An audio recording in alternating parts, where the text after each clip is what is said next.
My memory is too short. Gradually, I'm thinking that I'm losing credibility to teach because things are going out of my hand. Become too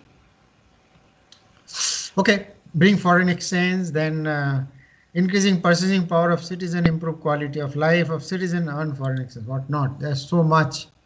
Reliance Industries contributes about 10% of direct tax. Imagine if there would be 20 Reliances, our GDP will triple.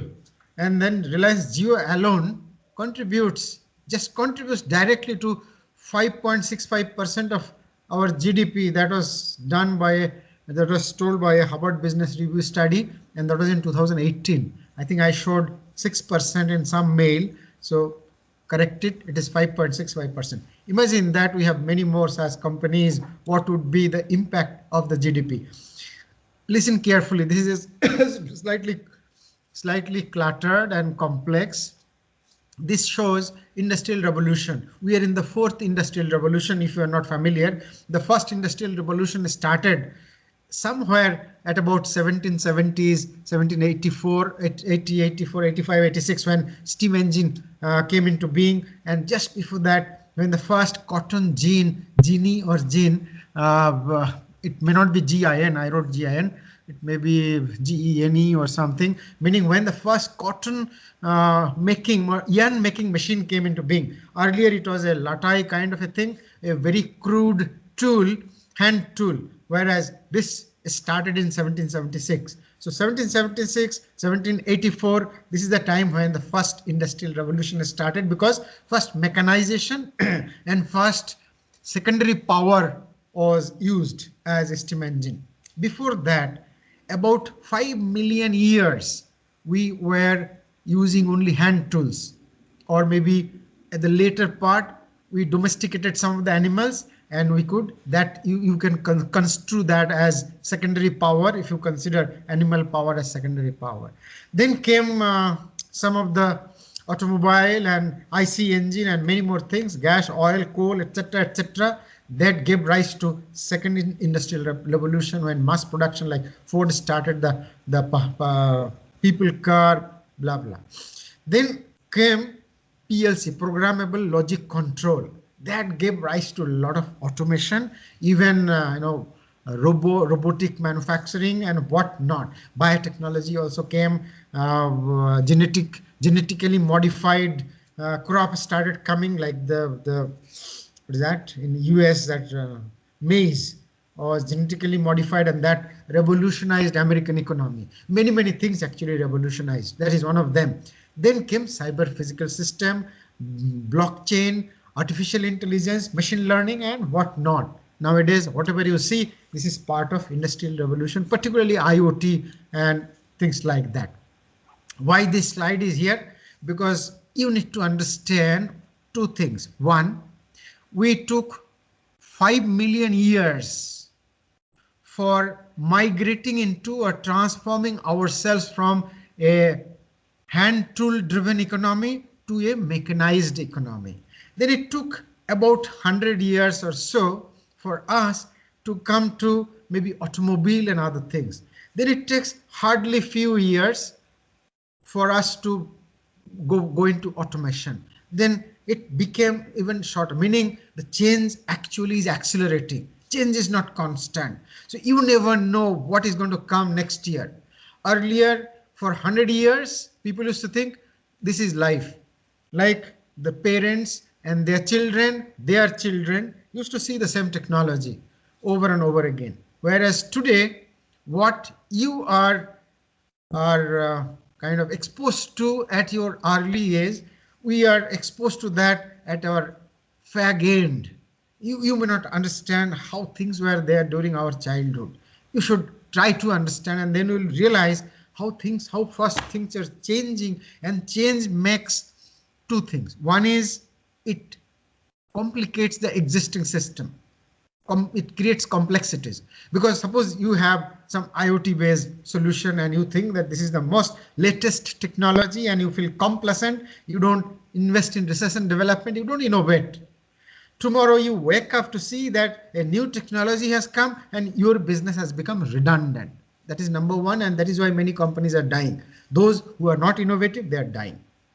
Second is it throws opportunities. You are exposed to new technology and you think that you can disrupt a particular industry using the new technology. So that gives you opportunities, and that is why opportunities are coming every day. If you think that, oh my God, most of the industries are done and I cannot think of something new, that is your limitation. You should come out of that box. You should come out of that boundary.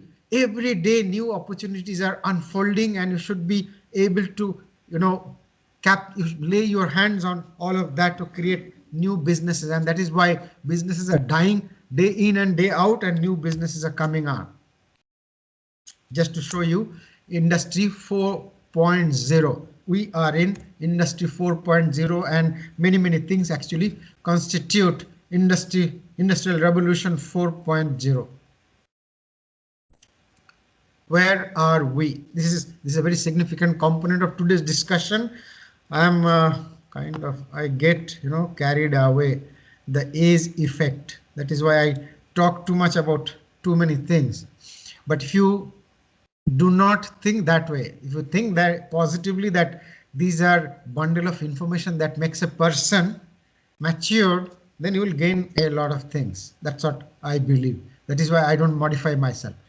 So where are we in this landscape? Meaning that why are we at the forefront? Are we at the back end or lagging behind or struggling? Where are we? And why are we so? Now, some history. Listen very carefully. Many of you may not be aware about this. Many of you may not even trust this. But these are data. I hope there are references somewhere. You just see the slides, you will get the reference. Historically, in the year 1, when the Gregorian calendar started, and before that, India's economy was the largest in the world. India contributed 33.75% of global GDP. No, that is $1 billion. 32% of global GDP. It cannot be so accurate. India contributed 32% of global GDP, and the remaining 68% were contributed by the rest of the world. Out of the 68%, China also contributed another 32%.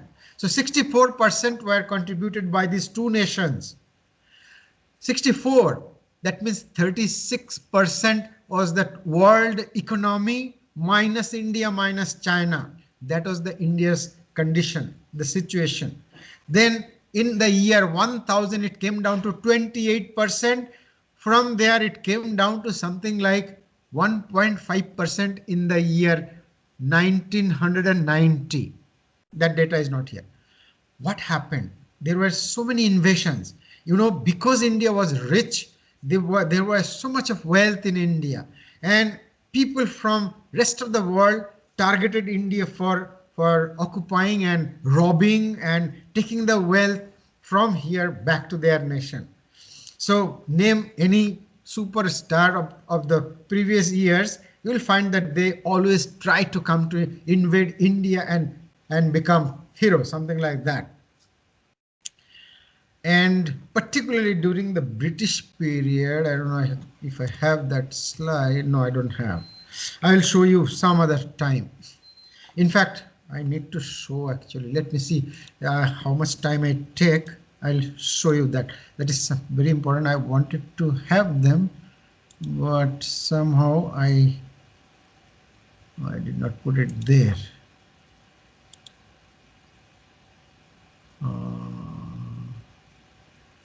Where it might be.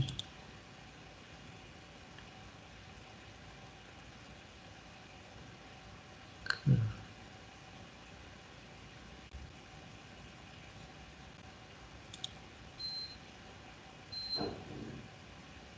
There is something called keynote speech. Wherever I deliver keynote speech, normally I show that slide, other departments. So he is not there. Mechanical, sorry, I'm lost. Personal.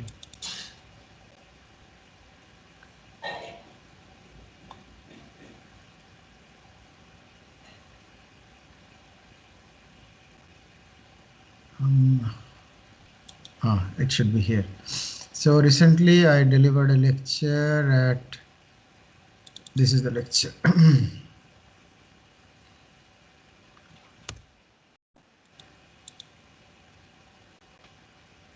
This is very important. That is why I'm taking so much time. So I have to now unshare this one and then share the other one. So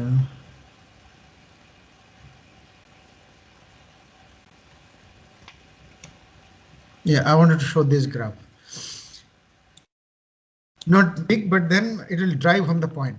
Look at the British economy. British economy was nowhere. It was close to $0 billion. If from 1270, I have the graph from 1270. I have the source also given. GDP in England using BOE, Bank of England. Bank of England data cannot be we cannot doubt this data because it is about Britain, and British only gave us this data. See, in the year 1700 something, they started growing. You can always argue that this is when industrial revolution started, but then this is when they invaded India, and Indian economy, look at this green line, Indian economy was going downhill, precipitously downhill, and British economy was a steep up, just almost like a vertical line. So you can very well understand that they exploited Indian economy and created wealth for themselves, and that is how they became like that. So let us share the other one. This one. Yeah, we were here. I hope you can see. Yeah.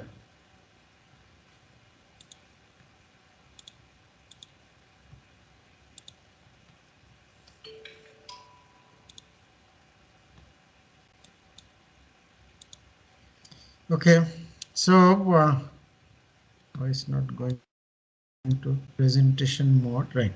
So now China and India is juxtaposition. So you can see that we were neck to neck. Of course, this is from 1400.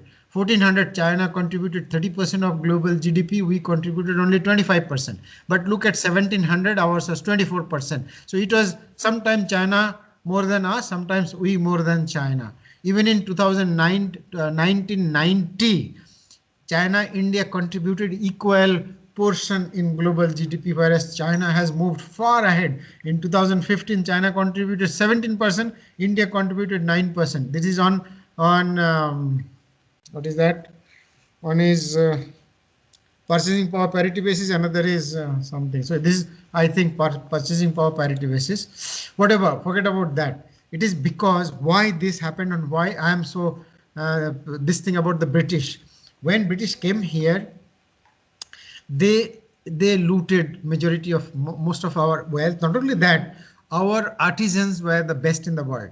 Our textile was best in the world. In fact, French, British and German textile companies were not able to compete with Indian artisans. And that is why they always wanted to destroy our artisans, our industry, our whatever, if you call them industry, and then compete. Sorry. In fact, the first stock market was set up in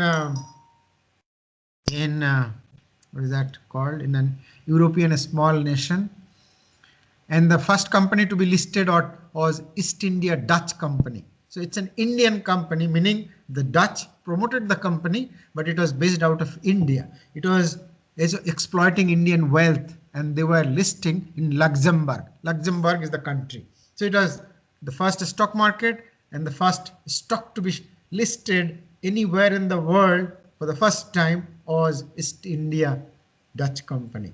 So we have, okay, forget about that part.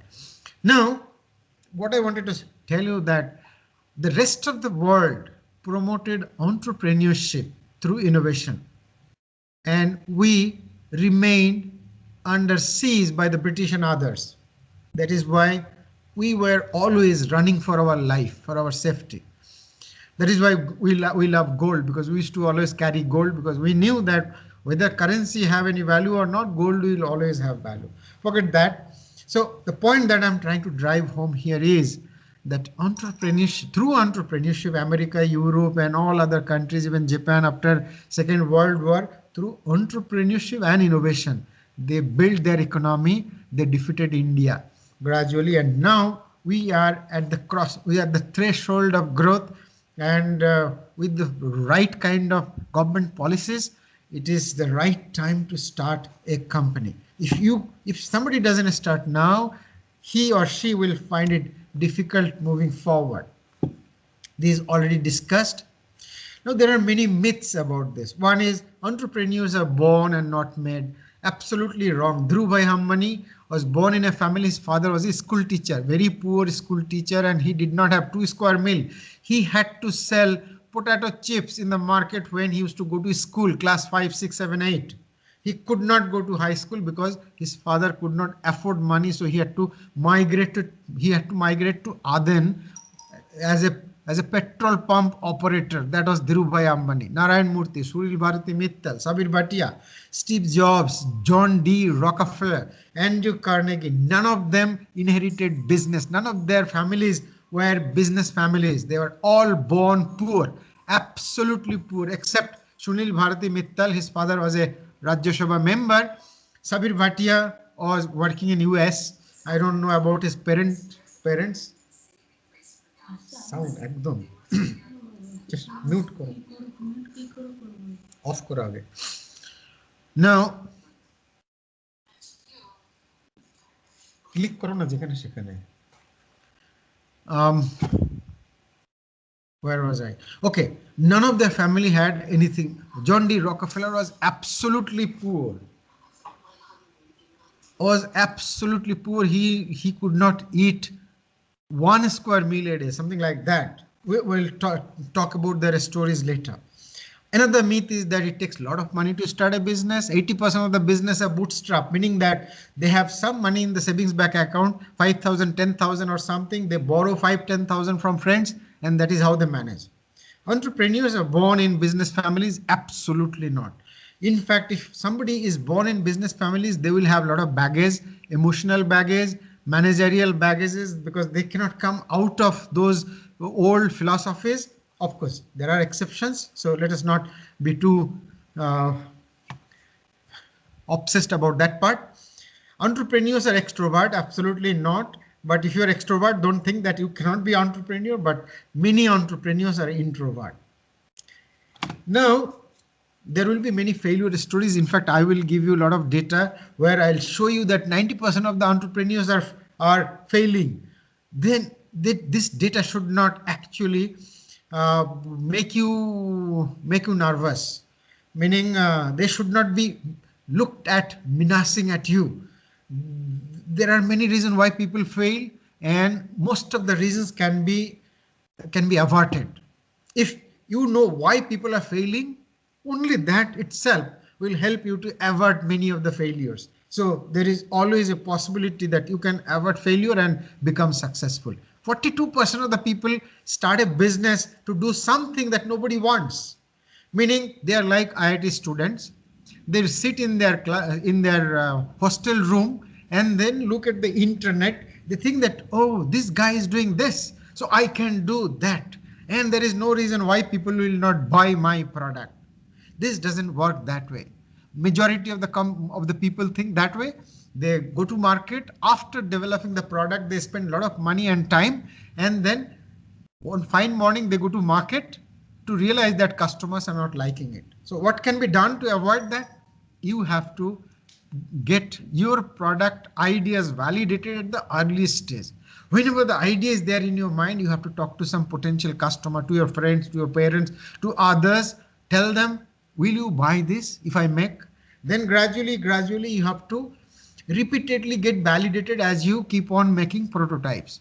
If you are making some portal, you make a wire drawing of the portal, and then many of the whatever services you are going to give, you try to give one by one, and then try to realize whether people are liking. Likewise, there are many reasons which can be averted absolutely if you are knowledgeable about this, and that is why this class is there. Now, Charlie Munger once said, all I want is where am I going to die? If I know where I'm going to die, in my lifetime, I'll never go there. So God will not be able to kill me because God has a plan. God wants me to die in Kolkata. So I'll never go to Kolkata. So I'll never die because I'm going to cheat God. Why this joke? Why this adage, this quotation? Meaning that if you know why people are dying, why companies are failing, if you know them, you are not going to commit the mistake and you are not going to fail. Okay. Now, Bill Gross is a billionaire. He's not a just one billionaire. He promoted more than 100 companies. At least 10 of them are $1 billion company. Any company whose valuation is $1 billion, it's called unicorn. If it is $10 billion, it's called decacorn. So Bill Gross promoted many unicorns and some decacorns. And if he tells something, then we have to take it without pinch of salt, meaning we have to accept that because he started more than 100 companies, maybe 70 of them failed. If anybody has started a company and failed, he or she has a lot of experience to share. So you know why it failed and you will not commit that mistake. Bill Gross failed many times. Bill Gross succeeded many times. So whatever he says carries weight. He says timing is the most important factor for success of a business. Suppose you start a face mask manufacturing company. COVID timing is the most important time. Before that, it would not be successful. After that, you will have less buyers and more competition because so many companies are coming up. Victor Hugo once said, there is, okay, next is,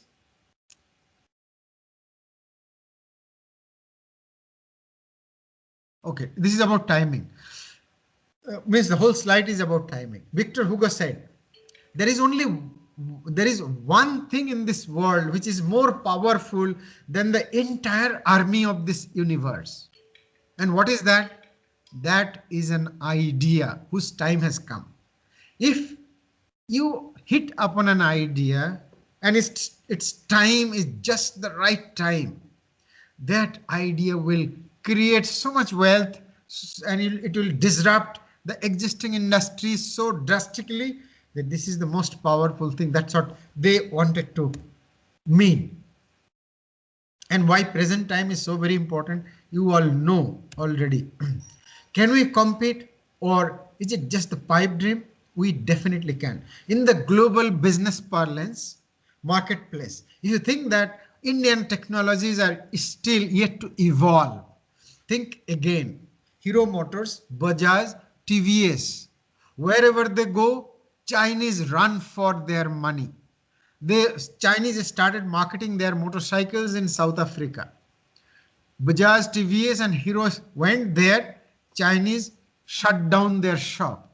Chinese bikes came to India thinking that they will destroy the two-wheeler industry in India by selling cheaper bikes. Initially, we thought, my God, they're giving a motorcycle for 30,000 rupees with features that will cost something like 1 lakh rupees if it is from Bajaj or anybody else, any other Indian companies.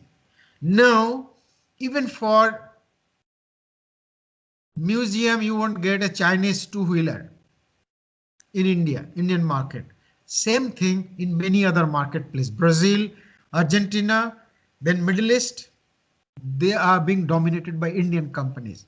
So though Indian companies were depending on Japanese technology, now they themselves are self-sufficient.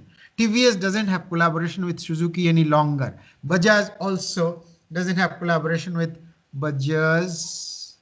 What was the collaborator? Not Suzuki. Bajaj. Hero had, all of them had collaboration. Hero was Honda. Hero, Honda, Bajaj, something, whatever. So now they are self-sufficient. They are churning out technologies and they are challenging their own parents. India has become the global pharmaceutical capital, what not. Several Indian companies, even for vaccine, you already know that 2 vaccines have already got approval some 2 days back. So if this way of development continues to happen, we are going to create so much wealth. We are going to supply vaccine, not only vaccine, the treatment also. In fact, India already have come up with treatment medicine for COVID treatment, not just vaccine. So India is going to earn billions of dollars. And if this continues, we will be leaving China behind within 10 years. 10 years should be, we should not think that we are going to do it tomorrow. We are so far behind that we cannot dream of doing something like that. If you think that do I have the elements to create a venture and successfully run, the answer lies there. Unless you start, you will never know. Nobody in the world can tell you whether you will become a successful entrepreneur or not. List you yourselves. Unless you start, you will never know whether you can really start a company.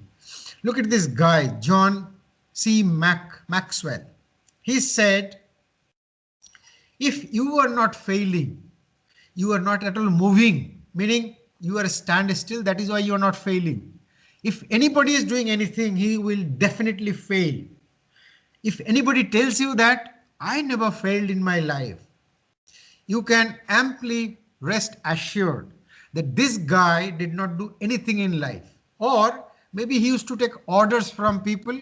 He used to fail and he used to tell that these people who ordered me, they failed. So it is natural to fail. It is absolutely natural to fail. But then fail early, fail often, but always fail forward. That's what he said. Learn this sentence very carefully. There will be multiple questions in almost every test. You will find this last line or maybe first line. Fail early meaning, suppose you are developing a product. Now, suppose the product development life cycle is 2 years. So instead of failing at the end of 2 years, if you know that you are going to fail eventually, then it is better to fail today and save the money, time, resources for the rest of the 2 years. How we are going to do that? That is the mantra. That is the smartness that you have to demonstrate. You have to understand whether this is going to fail through validated learning that we will talk about when we talk about lean startup, lean product development, and many more things. Fail often, meaning that fail quickly. Don't wait for failing or something, meaning that you try repeatedly. Don't fail and then again take some time, start another, somewhat slowly, etc. Not that. Fail often means you just fail quickly and be smart. Whenever you fail, learn from your failure. That is the most important part of this sentence. But always fail forward, meaning don't fail and give up. If you fail and give up, you fail backward.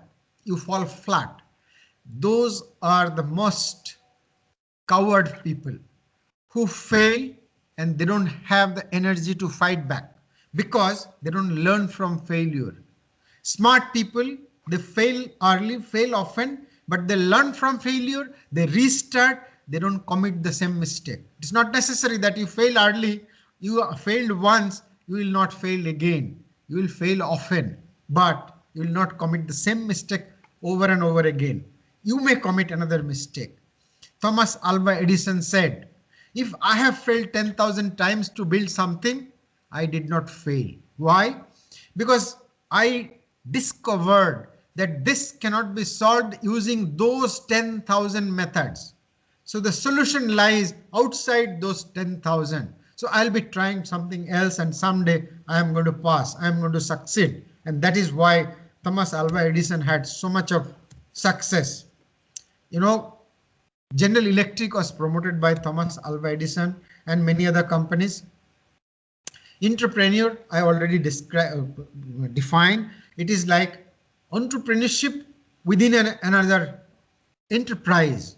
Like say, I talked about Google. If you join Google, they will tell you that 20% time belongs to you. They will give you infrastructure, a separate room, anything, money, mentorship, using which you should be able to but use your creative talent and come up with something new, and then you can sell it to anybody, to Google or some other party. You can earn billions. You can start a company with the technology. So sky's the limit. Why people do that? Why Google will be doing that? Two reasons. One is creative. It is very difficult to keep creative people at one place. They are very restless. So they will be joining a company. Then they'll, after a while, though this company is no good, they cannot exploit my creative talent, or maybe they are traditional thinkers. They don't empower me to do something. If I tell my boss that I want to do something, my boss will say, this is not your job. Your job is, planning from 10 to 5, just do that, not beyond that, something like that. But here you have been given an atmosphere, you have been empowered to think, etc., etc. So you cannot, blame anybody for that. Second is, I said two reasons. Second reason is that by doing this, the companies are reaping another benefit. That is, nowadays, even Google-like companies are challenged by startup. I have already told you. Class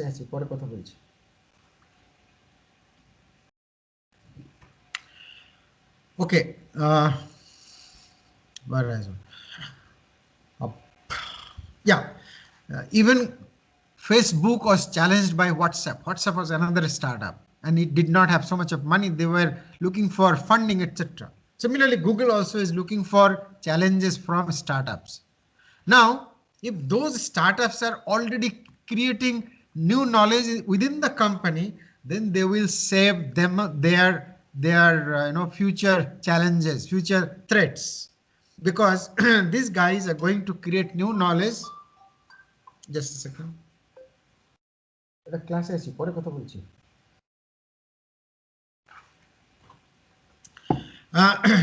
So these people will come up with disruptive new innovations, and eventually Google will know what is happening. They will give good price to these people and get this access to these technologies.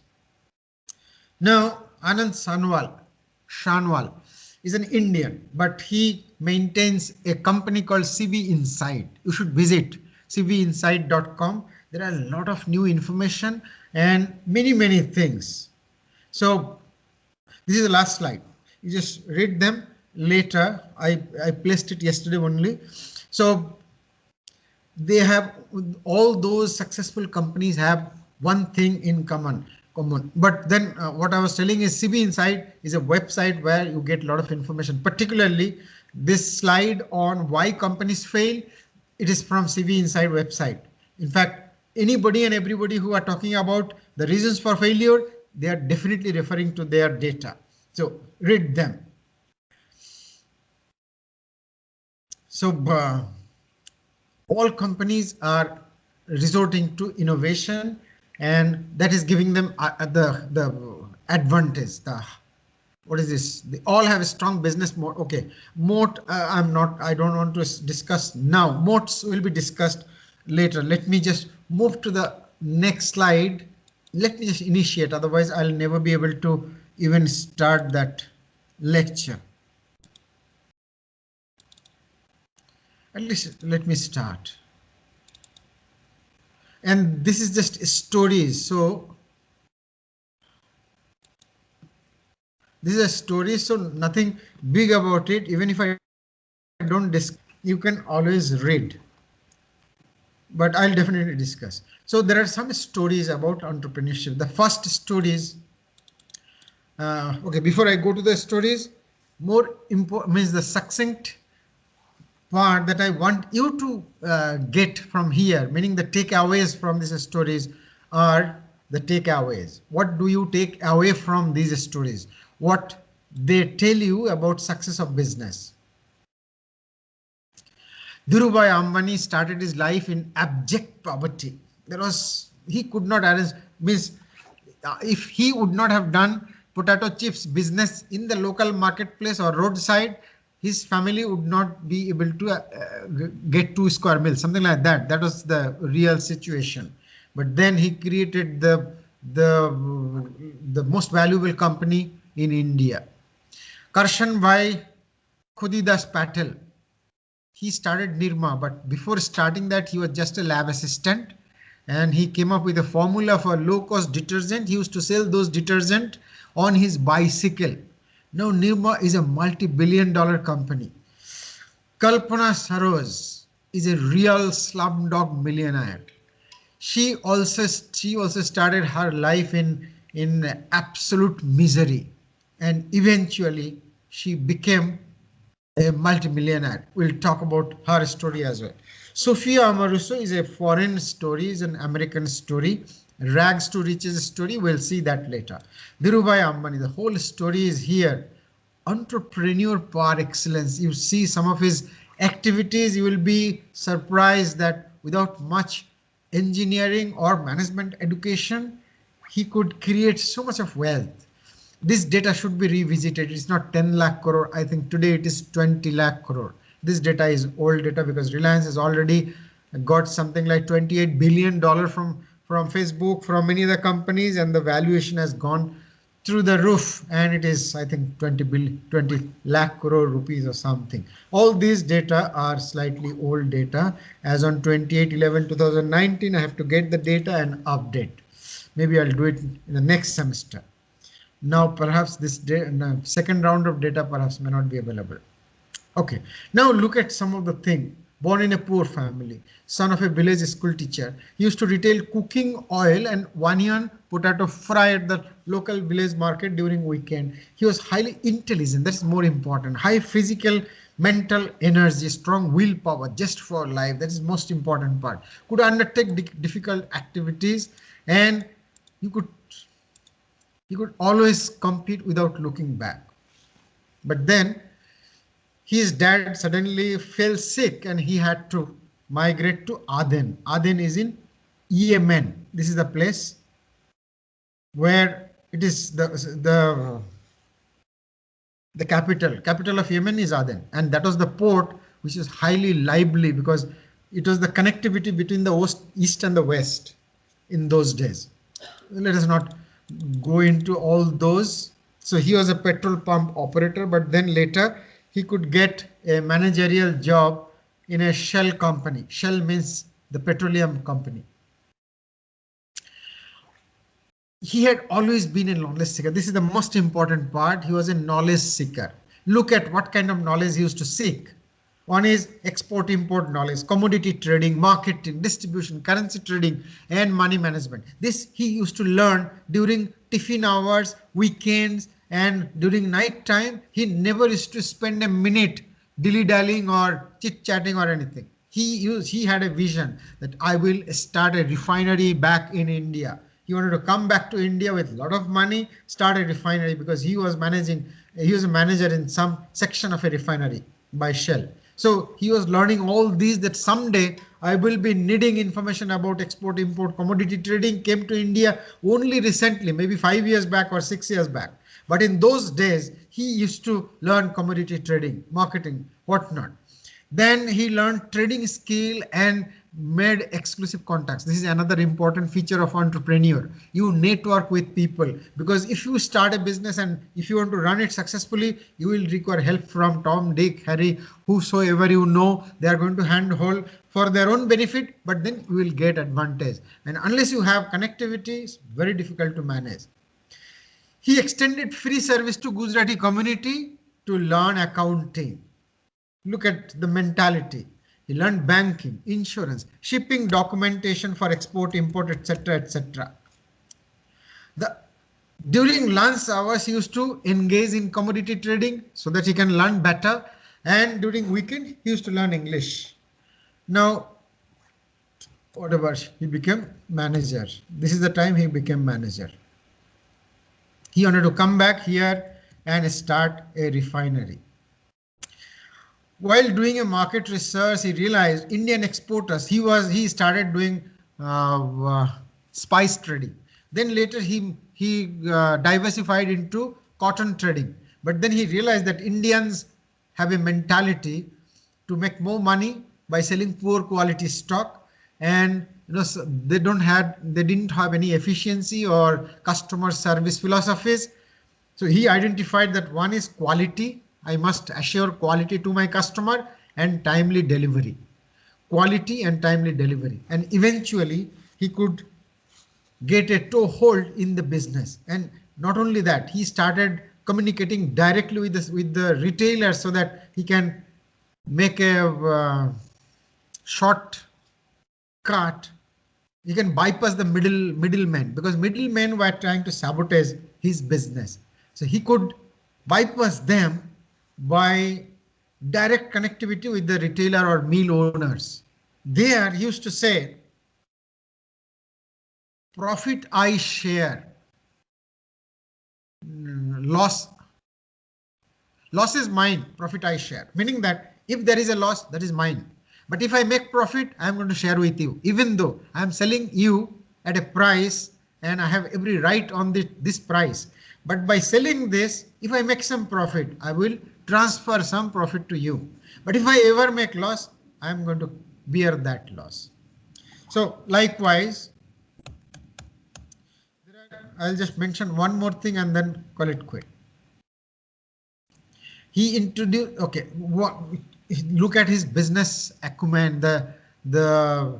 I defined entrepreneurship by saying that entrepreneurs are those who can create or who look for opportunity, or he can create opportunity in adversity. How Dhirubhai did that? There was a time in India when the foreign exchange reserve went down to almost zero. There was no money, foreign exchange. Then government of India told that only those people will be able to import who can earn foreign exchange. Indian textile industry was dependent on dollar, particularly synthetic, because synthetics were not, at that time there was no petroleum refinery. So there was no polyester plant or anything. The technology was also not there. So India declared that if you can earn foreign exchange, only then you can import. So many people shut their business because they did not have the foreign exchange. Dhirubhai Ambani identified an opportunity in that adverse situation. In the adverse situation, when people are running away, they are shutting shops.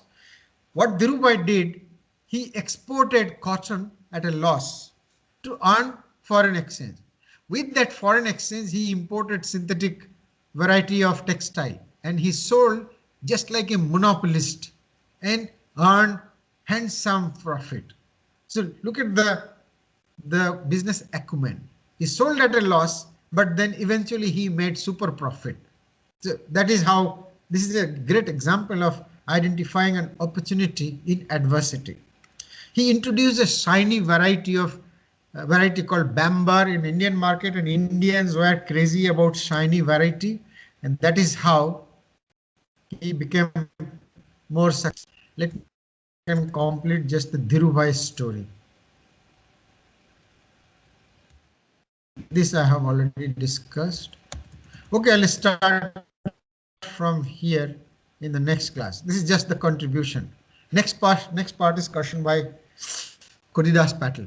We'll talk about him and others in the next class. I'll try to catch up. I have to talk to my HOD. He called me. I promised him to touch base at 10 o'clock. So I'll just a second, wait for a while. I'll take the attendance first, then you leave.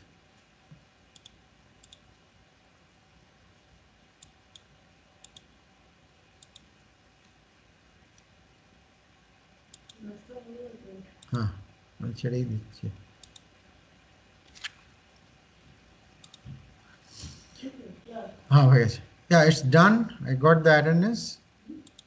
Yes. Thank you very much.